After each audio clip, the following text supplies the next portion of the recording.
오늘 말씀은 이제 주님의 나라를 소망하는 교회 마지막 네 번째 설교를 하고 마치고자 합니다. 그래서 오늘은 여기 보면 주님의 나라를 소망하는 교회. 그래서 오늘은 인자가 나타나는 날. 여기 오늘 30절에 나오는 말씀이죠. 인자가 나타나는 날. 그것을 부제로 해서 이제 주님 나라에 대한 묵상을 오늘로서 마치고자 합니다. 이미 많은 말씀을 드렸기 때문에 오늘은 좀 간단하게 드리면 좋을 것 같은데요.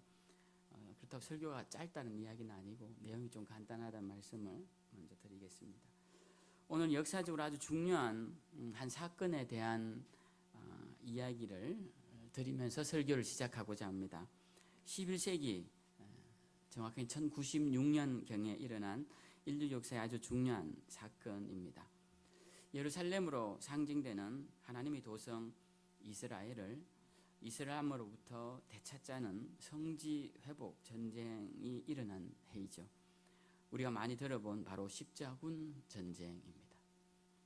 이 전쟁은 이스라엘이라는 나라, 기독교와 유대교와 이슬람 이 세 종교의 성지라 부르는 이 이스라엘, 예루살렘으로 대표되는 이스라엘을 서로 차지하기 위하여서 200년 동안 총 8번의 큰 전쟁을 일으킨 대전쟁, 기독교와 이슬람이 대전쟁을 일으킨 이 전쟁을 우리는 십자군 전쟁이라고 이렇게 하죠.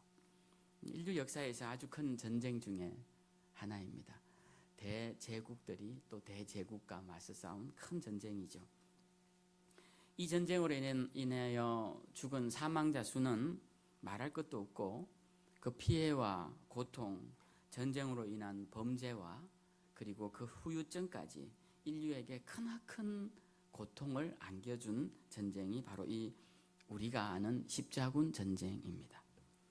기독교 연합군, 이제 그 십자가의 모양을 방패에도 새기고 옷에도 새겼다 해서 십자군이라고 부른 이 십자군 전쟁은 이슬람에 함락된 예루살렘을 차지하기 위해 총 8차례 유럽에서부터 그 지중해 넘어 그 작은 나라 이스라엘까지 동진한 전쟁인데요. 이 8번의 원정 중에 딱 한 번 1차 때만 성공하고 나머지는 다 이슬람에 패합니다. 결국 이스라엘 땅은 이슬람 안에 영역 안에 들어가게 되죠. 1차 원정에서 승리를 하고 이제 승리를 했으니 그 이스라엘을 통치해야 될 것 아닙니까? 그래서 이스라엘 땅을 통치할 수 있는 라틴 왕국이 들었습니다. 라틴 왕국.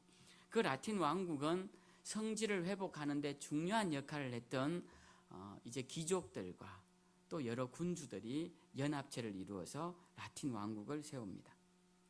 근데 그 라틴 왕국이 얼마 안 가서 이슬람에 의해서 붕괴되는 것이 아니라 자체 분열로, 자체 내분으로 인해서 서서히 갈라지기 시작합니다.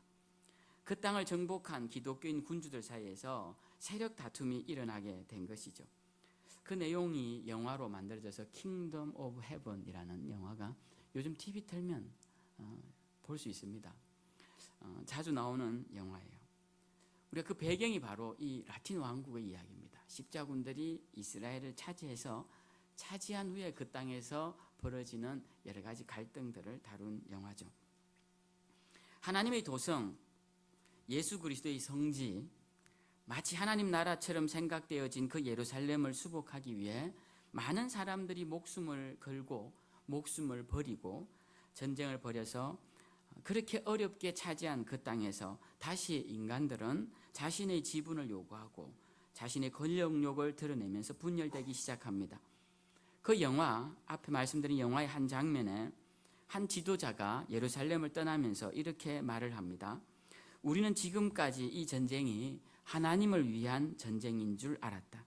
그러나 이 전쟁은 부와 권력, 자신들의 명예를 위한 전쟁이었다. 이렇게 말하면서 예루살렘을 나갑니다.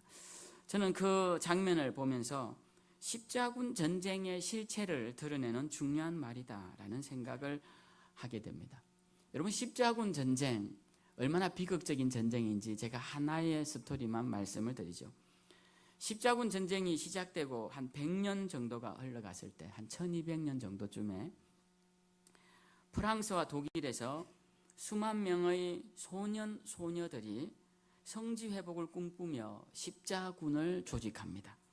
그 아이들 중에는 기도를 많이 한 아이들이 계시를 받기도 하고, 또 뜨거운 신앙의 열정으로 부모들이 가는 성지 회복을 향한 열망을 가지기도 하고, 그러한 신앙의 열정과 종교적 계시가 모여서 많은 아이들이 모이는데요, 그때 프랑스와 독일에서 수만 명의 아이들이 모입니다. 여러분, 프랑스와 독일에서 이스라엘로 가는 그 육로는 우리는 못 걸어갑니다. 너무 먼 거리예요. 굉장히 먼 거리입니다. 그런데 이 아이들이 하나님이 주신 비전이라고 해서 이 소년, 소녀 십자군이 그 먼 길을 행군해서 성지 회복을 향해 떠나가게 됩니다.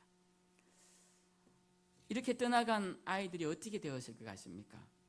성지에 도착하지도 못하고 가는 길에 길을 잃어 대부분 굶어 죽거나 병들어 죽거나, 심지어는 일부 노예 상인들, 인신매매단들이죠, 그들에 의해서 북아프리카로, 그 지중해 북쪽에서 남쪽으로 북아프리카로 노예로 팔려가고 했습니다. 그래서 그 아이들이 다 그렇게 다 고초를 겪고 다 어려움에 처해지고 죽기도 하고 붙잡혀가게 되죠. 결국 그 아이들이 성지 회복을 위해 한 일은 거의 없고요, 그냥 그렇게 사라져버리고 말았던 것입니다. 저는 십자군 전쟁 그러면 이 비극적인 사건이 늘 떠올라요. 아, 그 수많은 아이들이 어떻게 되었을까? 참 비참하다 라는 생각을 합니다. 제가 이 십자군 전쟁으로 설교를 시작하는 이유가 있습니다. 하나님 나라에 대한 잘못된 신앙관이 가지고 오는 폐해가 얼마나 무섭고 참혹한지를 우린 역사를 통해 기억해야 한다는 것입니다. 비록 1000년 전 이야기고 900년 전 이야기지만 우린 그때를 잘 생각해 봐야 합니다. 오늘 2000년 전 이야기를 다시 한번 해보죠. 예수님 때에 바리새인들이 예수님을 향해 이렇게 질문합니다. 하나님 나라는 언제 임합니까? 라고 물어요. 근데 이들의 질문을 들은 예수님께서 뭐라고 말씀하시느냐 하면, 하나님 나라는 볼 수 있게 임하는 것이 아니다 라고 말씀합니다. 그리고 난 뒤에 이렇게 말씀하세요. 21절에 여기 있다 저기 있다고도 못하리니 하나님의 나라는 너희 안에 있느니라, 이렇게 말씀합니다.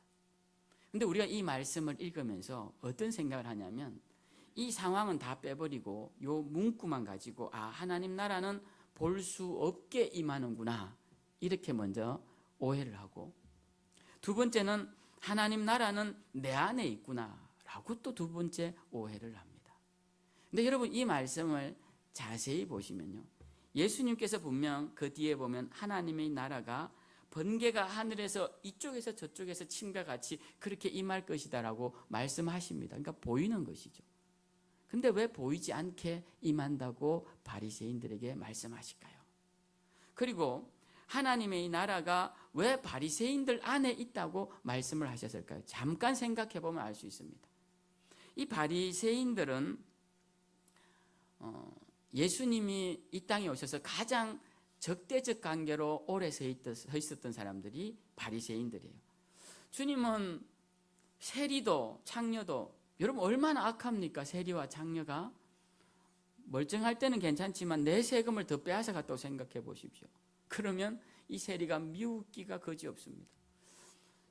창녀가 내 남편을 뺏어 갔다고 생각해 보십시오. 이 창녀가 제대로 보일 리가 없죠. 근데 예수님이 이 세리와 창녀에게 굉장히 관대하십니다. 근데 오직 한 부류, 관대하시지 않은 부류가 있어요. 바로 이 바리새인들입니다.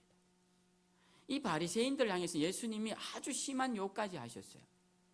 아주 심한 욕까지 하시면서 막 책망을 하시는데, 근데 이 바리새인들에게 예수님이 야, 너 안에 하나님 나라가 있을 것이다 라고 하셨겠냐라는 거예요. 그리고 여기서는 우리가 너희 안에라고 번역이 되어 있지만 좀 더 원어에 가깝게 번역된 새 번역에는 이 말씀을 하나님 나라는 너희 가운데 있느니라 이렇게 말씀합니다. 이 좀 다르죠. 너희 안에는 각 개인의 마음에 있는 것처럼 읽혀지지만 너희 가운데라는 것은 그 공동체 안에 있다라는 의미로 들리는 거죠. 그러니까 예수님께서 이 말씀을 하시면서 야, 하나님의 나라는 너희 바리새인 공동체 안에 이루어야 하는 거야 라고 말씀을 하신다는 거예요. 그럼 이 말씀이 우리가 과연 문자 그대로 이해할 수 있느냐라는 것입니다. 주님이 그토록 책망하시던 바리새인들 가운데 하나님 나라가 이루어진다고요? 천만의 말씀이죠. 하나님 그렇게 회칠한 무덤이라고 책망하셨는데 어떻게 그들 가운데 하나님의 나라가 이루어집니까? 이 바리새인들은 많은 사람들에게 어떤 사람으로 인식되냐면 사람들을 가르치고 질타하고 책망하는 사람들로 알려진 사람들이에요. 어떤 목사님이, 한국교회 아주 유명한 목사님의 설교 중에 제가 한 문장이 기억이 납니다.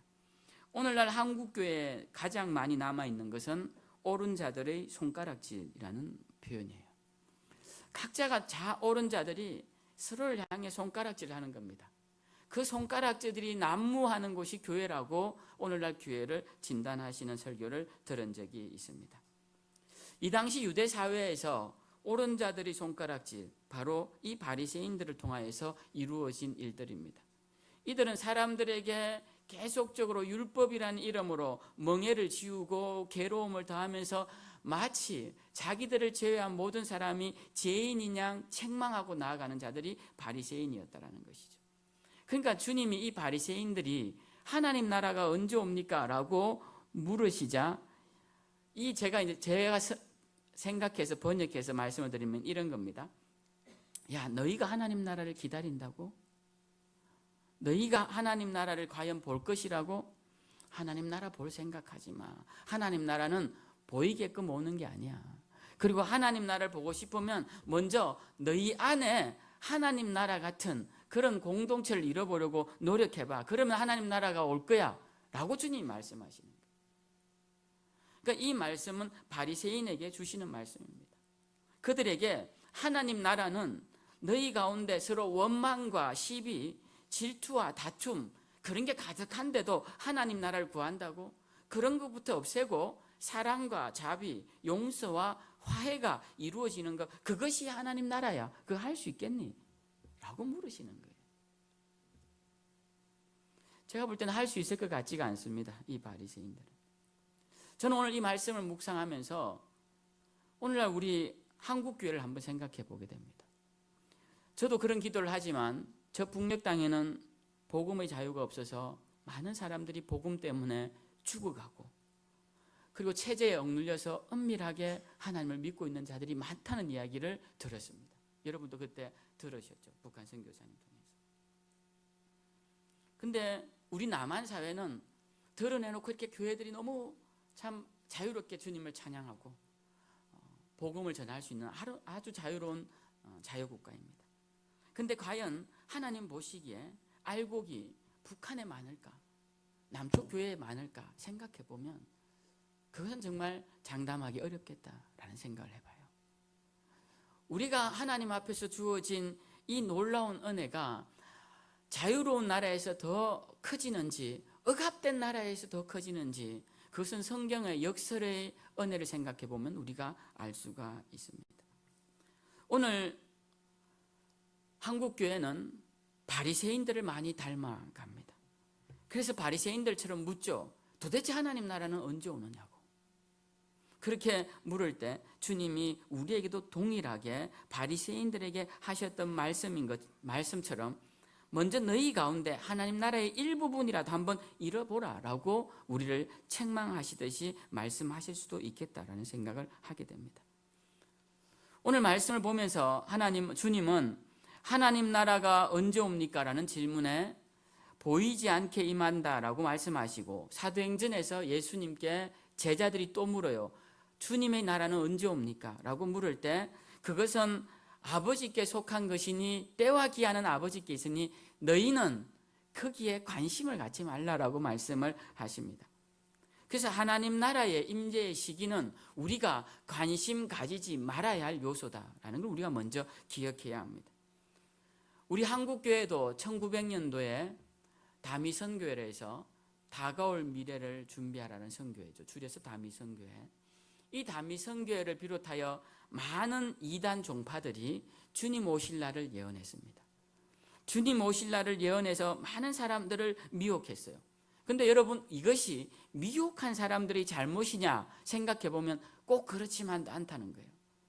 그것을 따라간 사람들의 잘못도 큽니다. 왜냐하면 하나님 나라가 언제 올지 관심 갖지 말라고 주님이 말씀하셨는데 거기에 관심을 갖고 따라간 우리의 잘못이 크다라는 것이죠. 하나님 나라의 시기에 관심을 갖는 것은 하나님 나라를 대하는 잘못된 가장 분명한 예입니다. 그래서 우리가 하나님 나라에 대해서 잘못된 시각을 빨리 내버려야 합니다. 하나님 나라를 대하는 잘못된 아주 분명한 예가 바로 십자군 전쟁이에요. 십자군 전쟁을 일으킨 교황 우르바누스는 십자군 전쟁을 하나님 나라 가는 전쟁으로 비유했습니다. 이 전쟁에서 죽으면 순교요, 바로 천국행이라고 가르치면서 많은 유럽 그리스도인들에게 성지로 가라라고 건면했습니다. 그리고 캐톨릭 지도자들은 예루살렘 회복이 마치 하나님의 나라의 회복인 것처럼 가르칩니다. 오늘날도 백투더 예루살렘 이런 이야기 자꾸 하는데요, 저는 그런 말이 굉장히 불편합니다. 그 의미의 진정성이야 좋다 할 수 있겠지만 우리가 예루살렘이 우리에게 무슨 의미가 있냐는 거죠. 눈에 보이는 가시적인 그러한 것들이 하나님 나라를 이루는데 아무 의미가 없다는 겁니다. 중요한 것은 우리를 위해 준비해 놓으신 그 하나님 나라를 가는 우리의 삶의 태도가 중요한 것이지, 눈에 보이는 성지를 향해 그거 회복하면 무슨 일이 일어날까요? 그 결말을 보려면 십자군 전쟁 역사책을 뒤적여 보면 우리는 알 수가 있습니다. 오늘 예수님은 하나님 나라에 대해서 21절에 이렇게 말씀하세요. 여기 있다 저기 있다고도 못하리니. 그리고 23절에 보면 이어서 하나님 나라는 사람들이 보라 저기 있다 보라 여기 있다 하리니 그러나 너희는 가지도 말고 따르지도 말라라고 주님이 말씀하십니다. 그러니까 사람들이 말하는 하나님의 나라가 내일 옵니다, 1999년 12월 31일에 옵니다, 이런 말에 미혹되지 말고 하나님 나라가 예루살렘에 있다 시온에 있다라는 말에 미혹되지도 말고, 그런데 가지도 말고 따르지도 말라라는 거예요. 주님이 2000년 전에 그렇게 말씀하셨는데 오늘날 많은 그리스도인들은 주님의 말씀을 잊어버리고 사람들이 하는 그 미혹함에 따라서 나아가더라는 겁니다. 엊그제 책장을 정리하면서 파이널 시그널이라는 마지막 신호라는 책, 한때 베스트셀러가 됐죠. 그 책을 쓰레기통에 버렸습니다. 읽을 가치도 없는 책을 제가 그걸 읽으라고 다 읽고, 그래서 제가 버리면서 그 책을 쓴 사람이 행한 악한 일들, 저는 마지막 때라고 말하면서 자기 자신은 마지막 때가 아닌 것처럼 그렇게 온갖 제약을 저지른 모습을 보면서 굉장히 그 책을 보는 순간 심란했습니다. 여기 있다 저기 있다라고 말하는 사람들, 여러분 그런 말에 미혹되지 마십시오. 말 잘하는 사람들의 그 말에 미혹되지 마십시오. 이 교황 우르바노스의 말에 미혹되어서 수많은 사람들이 죽고, 거기에는 어린 아이들까지도 그 순수한 신앙심을 따라 그 성지라는 이름을 가다가 수많은 아이들이 죽은 그 죄값을 그들이 어떻게 다 받겠습니까? 주님은 이미 2000년 전에 그렇게 말씀하셨어요. 따라가지 말라고, 그런 말에 미혹되지 말라고. 근데 우리는 오늘날 또 그런 말 들으면 미혹되는 경향이 있습니다. 여러분, 우리는 하나님 나라를 어떻게 대해야 할까요? 제가 하나님 나라 3주 동안 설교하면서 여러분 하나님 나라가 가까이 왔다고는 말씀드리지만 그렇다고 며칠이라고 말씀드리지 않고, 혹시라도 그런 말에 미혹될까 봐 오늘은 여러분에게 이 말씀을 드리는 것입니다. 그러면 우리는 하나님 나라를 대하는 자세가 어떠해야 할까요? 그것은 어렵지 않습니다. 복잡하거나 새로운 것이 아닙니다. 그것은 하나님 중심으로 살아가는 것, 그것이 하나님 나라를 대하는 자세입니다. 하나님 중심으로 살아가는 것, 내 중심이 아니라 하나님 중심으로 살아가는 것, 내 자녀 중심이 아니라 하나님 중심으로 살아가는 것, 내 남편 내 아내 중심이 아니라 하나님 중심으로 살아가는 것, 그것이 하나님 나라를 소망하는 자의 모습이라는 것이. 오늘 주님은 제자들에게 하나님 나라에 대해서 이렇게 말씀하십니다. 언제 오는지 어디 오는지 알 필요는 없지만 그때가 되면 이런 현상이 나타날 것이다. 이렇게 말씀하세요. 노아의 때와 롯의 때처럼 임할 것이다. 27절에 보니 노아가 방주에 들어가던 날까지 사람들이 먹고 마시고 장가 들고 시집가고, 또 롯의 때와 같이 사람들이 먹고 마시고 사고 팔고 심고 집을 짓더니 하늘로부터 불과 유황이 비오듯 하여 그들을 멸망시켰느니라. 근데 우리가 이런 말씀을 읽으면 부담스럽습니다. 그러면 하나님 먹지도 말고 마시지도 말고 다 큰 장성한 자녀들 장가도 안 보내고 시집도 안 보내고 집도 사지 말고 땅도 경작하지 말까요? 그 말씀 아니죠. 그런 말씀이 아닙니다. 오늘 주님이 하신 말씀은 온통 그런 일에만 관심을 두고 주님을 향한 일에는 관심이 없는 그러한 삶에서 빨리 돌아서라는 거예요. 그렇게 하지 않으면 주님이 오시는 날 그 집과 함께 그 땅과 함께 그가 그토록 사모하던 재물과 함께 멸망할 것이라는 거예요. 그러니까 우리가 우리의 관심을 빨리 하나님께로 바꾸어야 합니다. 우리의 마음 중심을 열었을 때 그 중심에 하나님이 계셔야 되고 그 중심에 하나님 나라를 향한 소망이 있고 그 다음에 세상 일을 해도 충분히 할 수 있다는 거예요. 우리가 하나님 나라 중심으로 산다고 해서 먹지도 않고 마시지도 않고 금식하며 철야하며 그렇게 사는 것을 말하는 것이 아닌 것입니다. 우리는 우리 마음에 하나님 나라를 사모하는 마음으로 하나님 중심으로 살아가야 하는데, 오늘 31절에 보면 하나님 중심으로 살아가지 않는 자는 이렇습니다. 지붕 위에 있다가 주님 오신다는 말을 들으면 주님을 맞이할 준비를 하는 게 아니라 세간을 가지러 집 안으로 들어간다는 거예요. 밭에 있는 자도 주님 오실 날이 가까웠다면 주님 맞을 준비를 하는 것이 아니라 집에 그동안 감춰놓았던 검은 보화를 가지러 돌아간다는 거예요. 그래서 주님이 절대로 지붕 위에 있다가 세간 가지러 집 안으로 들어가지 말고 집 밖에 있다가 세간 가지러 집 안으로 돌아가지 말라고 하신 거예요. 그걸 그냥 문자 그대로 이해할 것이 아니라 우리의 마음을 주님께서 그렇게 가지라라고 말씀을 하시는 겁니다. 그러면서 주님이 중요한 한 사람을 우리에게 소개하죠. 우리가 잘 아는 사람입니다. 누굽니까? 롯의 아내를 소개해요. 32절에 이렇게 말씀합니다. 롯의 처를 기억하라. 주님이 롯의 아내에 대해서 말씀하십니다. 주님이 이 롯의 아내를 보면서 왜 말씀하실까요? 롯의 아내는 참 안타까운 사람이죠. 그 소돔과 고모라가 멸망할 때 그 유황불에서 빠져나옵니다.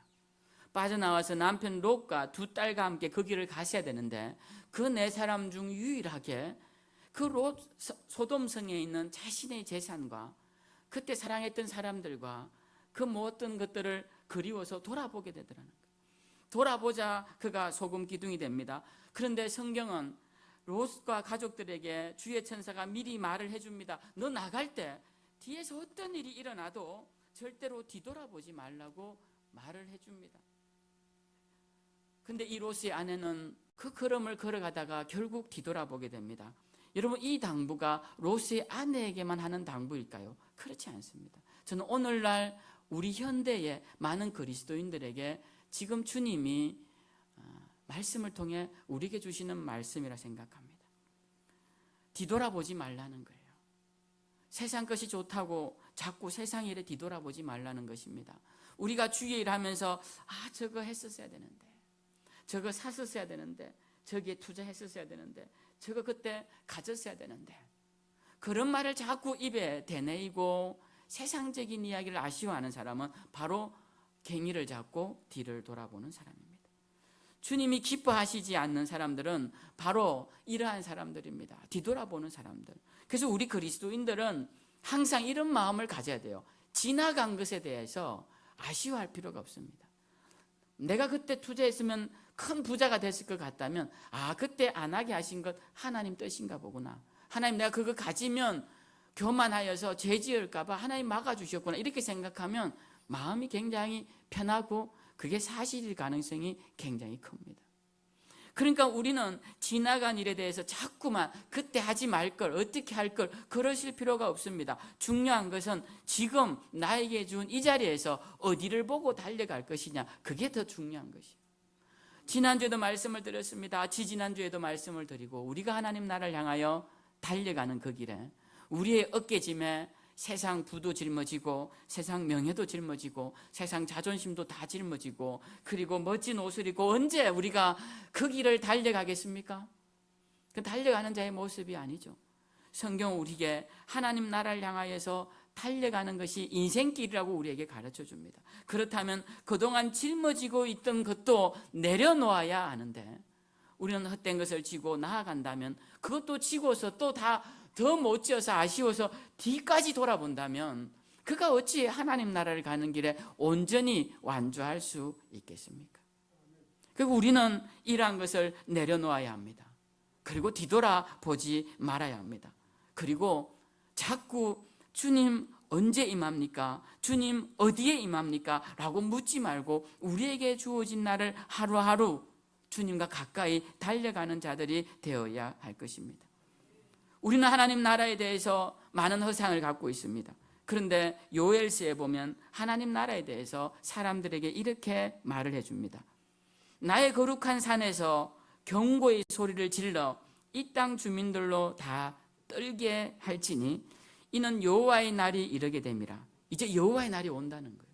하나님의 나라가 임박했다는 것입니다. 그 나라가 어떤 나라냐? 어둡고 캄캄한 날이요 짙은 구름이 덮인 날이라. 이 문학적인 표현이죠. 어둡고 캄캄한 날이요 짙은 구름이 덮인 날이요 불이 그들의 앞을 사르며 불꽃이 그들의 뒤를 태우리니 그들의 예전 땅은 에덴 동산 같았겠지만 나중 땅은 황폐한 들 같을 것이라. 그 앞에서 땅이 진동하며 하늘이 떨며 해와 달이 캄캄하며 별들이 빛을 거두도다. 여호와의 날은 크고 심히 두렵도다. 이렇게 말씀합니다. 하나님의 날은 이렇게 크고 굉장히 두렵고 떨리는 날인데 우리가 그 날을 소망한다는 자들이 세상적인 짐을 지고 세상적인 옷을 입고 세상적인 명예를 사모하며 나아간다는 것은 그것은 거짓말이라는 거예요.